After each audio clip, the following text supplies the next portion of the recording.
Assalamualaikum warahmatullahi wabarakatuh. Alhamdulillah, saya bersyukur berkesempatan untuk belajar tentang hipnoterapi dengan Kiai Jamas dari Sanggar Satvika Indonesia. Bagi saya ini adalah takdir yang luar biasa istimewa.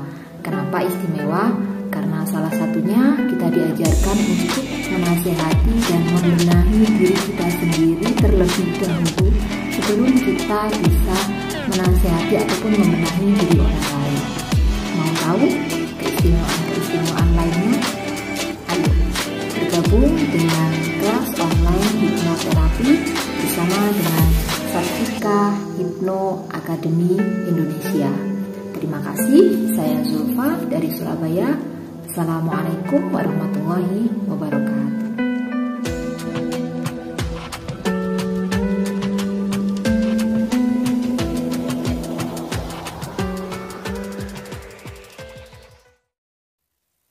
Ini adalah audio seri bimbingan hipnosis hipnoterapi training program dari Satvika Hipno Academy Satvika Indonesia. Disarankan bagi Anda untuk mendengarkan audio ini secara berurutan sesuai dengan nomor urut yang sudah kami siapkan di playlist Satvika Hipno Academy Satvika Indonesia. Bersama mengedukasi bangsa, back to our Satvika.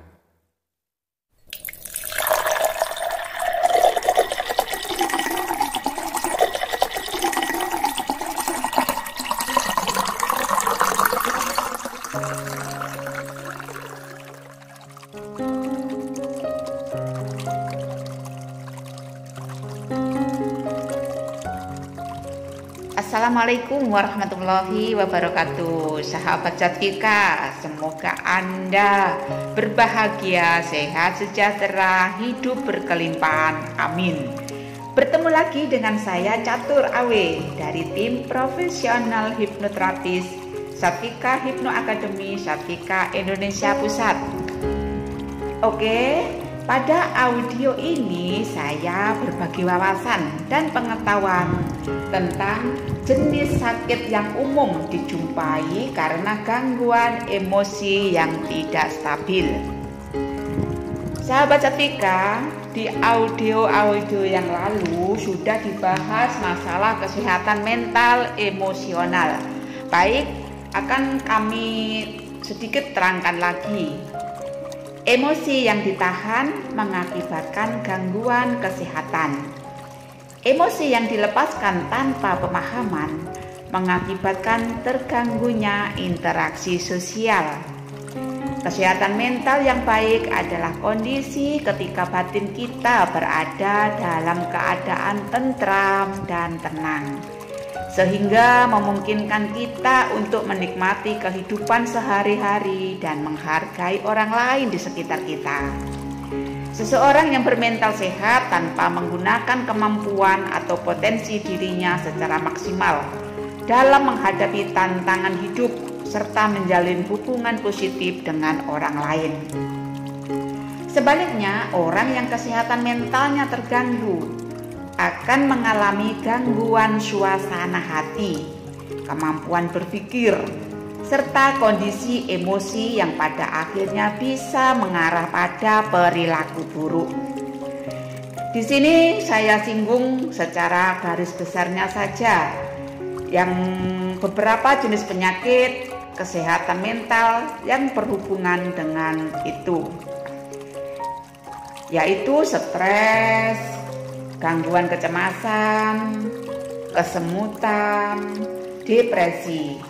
Saya tidak membahas itu lagi.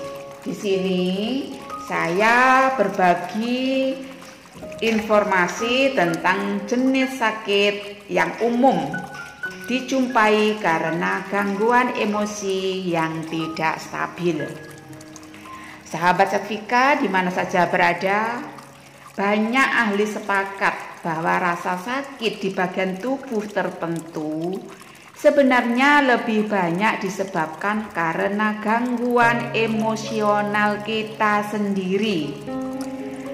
Dalam hidup kita sering mengalami kondisi-kondisi sulit sehingga memicu emosi negatif yang tak terelakkan, dan hal ini dampaknya akan berpengaruh terhadap kondisi kesehatan fisik kita juga. Oleh sebab itulah sahabat, banyak kasus suatu penyakit tidak dapat diobati dengan pengobatan konvensional. Dan hal ini ternyata penyebabnya adalah gangguan emosional yang tidak disadari.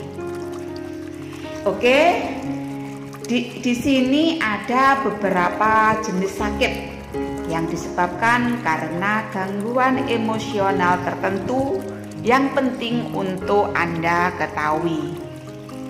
1. Sakit leher. 2. Sakit kepala. 3. Sakit punggung. 4. Sakit pada pinggang.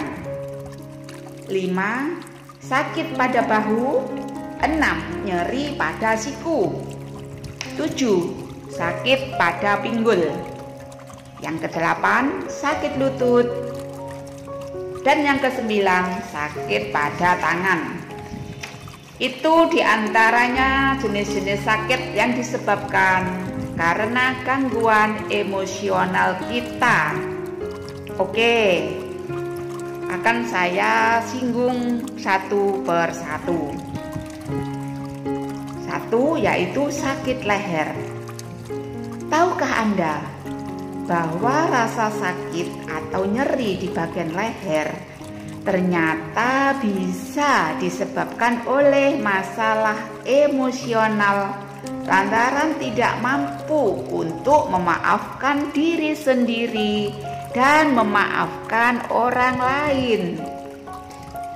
Jika Anda sering merasakan sakit di bagian leher tanpa diketahui penyebabnya, maka belajarlah dan biasakanlah untuk menjadi orang yang mudah memaafkan, baik pada diri sendiri maupun pada orang lain. Oke, yang nomor 2, sakit kepala. Sakit kepala biasanya lebih berhubungan dengan stres yang tidak teratasi. Pelajari bagaimana cara melepas lelah setelah seharian bekerja, dan Anda akan terhindar dari masalah sakit kepala. Yang nomor 3 yaitu sakit punggung. Kurangnya dukungan emosional juga bisa menyebabkan seseorang mengalami sakit punggung, terutama ini di bagian punggung bagian atas. Orang yang menderita rasa sakit ini seolah-olah tidak diinginkan. Jadi kalau Anda jomblo misalnya, maka solusinya adalah dengan mencari pasangan hidup. Semoga Anda yang masih jomblo cepat mendapatkan pasangan hidup. Oke, doa saya dari sini. Oke, yang nomor 4 yaitu nyeri pada pinggang. Nyeri pada bagian pinggang biasanya berhubungan dengan rasa kekhawatiran akan kekurangan uang. Jika saat ini Anda bekerja sebagai seorang karyawan, maka solusinya adalah dengan mencari alternatif pemasukan lain yang bisa meningkatkan omset penghasilan Anda. Anda bisa berdagang, mengambil privat di waktu-waktu senggang Anda, dan lain sebagainya. Yang nomor 5 yaitu sakit pada bau. Rasa sakit pada bau biasanya diartikan sebagai menanggung suatu beban. Cobalah berlatih untuk lebih ikhlas, bersyukur, dan jangan terlalu memfokuskan masalah beban dunia saja.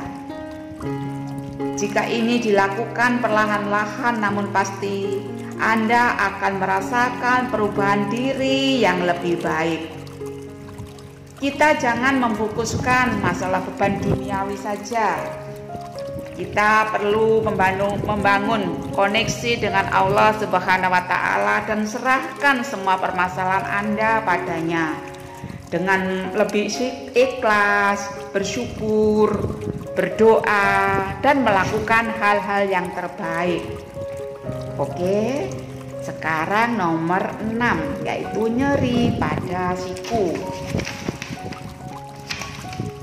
Nyeri di bagian siku berhubungan dengan penolakan akan perubahan. Terkadang perubahan bertujuan untuk sesuatu hal yang lebih baik. Jadi kita harus belajar untuk menerimanya. Setiap ada perubahan, terima, jalani.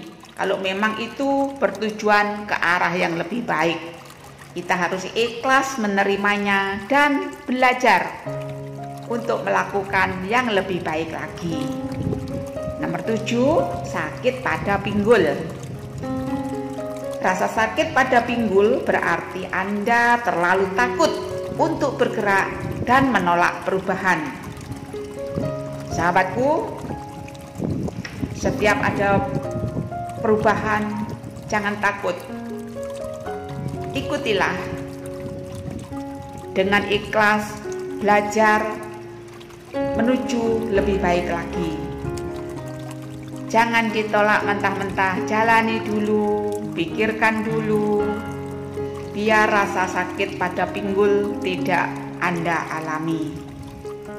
Oke, sekarang yang nomor 8, sakit pada lutut. Nyeri pada lutut berarti Anda memiliki ego besar dan terlalu memikirkan diri sendiri. Ego memang diperlukan dalam hidup, namun jika tarafnya terlalu berlebihan, maka hal tersebut justru dampaknya malah tidak baik. Cobalah untuk bersikap rendah hati dan lebih menghargai orang lain. Kesampingkan ego Anda untuk dapat bersama-sama hidup bersama orang lain. Tentu Anda akan terhindar dari rasa sakit lutut. Yang ke-9, sakit pada tangan. Terlalu menyendiri dan kurang berhubungan dengan orang lain mungkin juga bisa menyebabkan Anda sakit di tangan Anda. Oleh karena itu, perbanyak koneksi dengan teman-teman dan orang-orang di sekitar Anda. Anda akan merasakan perubahan yang luar biasa. Oke sahabat, itu sedikit wawasan tentang jenis sakit yang umum yang sering kita jumpai karena gangguan emosi yang tidak stabil. Semoga dengan sedikit pengetahuan ini akan merubah cara berpikir Anda biar terhindar dari sakit-sakit yang telah saya jelaskan tadi. Oke sahabat, sebelumnya saya mohon maaf bila ada kata yang kurang berkenan di hati Anda. Sampai bertemu lagi dengan kami di audio kami selanjutnya. Sampai bertemu lagi dengan kami di audio edukasi hipnosis hipnoterapi kami selanjutnya. Oke, jangan lupa subscribe, like agar Anda tidak ketinggalan dengan informasi-informasi dari kami selanjutnya. Sampai bertemu lagi dengan Bu Catur Awe Ponorogo. Salam mantap jiwa, bebas dan merdeka. Back to our Satvika. Assalamualaikum warahmatullahi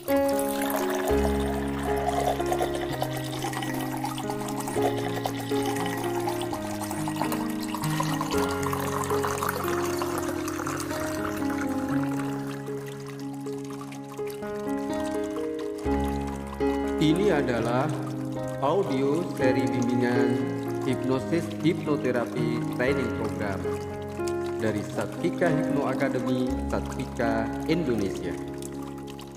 Disarankan bagi Anda untuk mendengarkan audio ini secara berurutan sesuai dengan nomor urut yang sudah kami siapkan di playlist Satvika Hipno Academy, Satvika Indonesia. Bersama mengedukasi bangsa, back to our Satvika.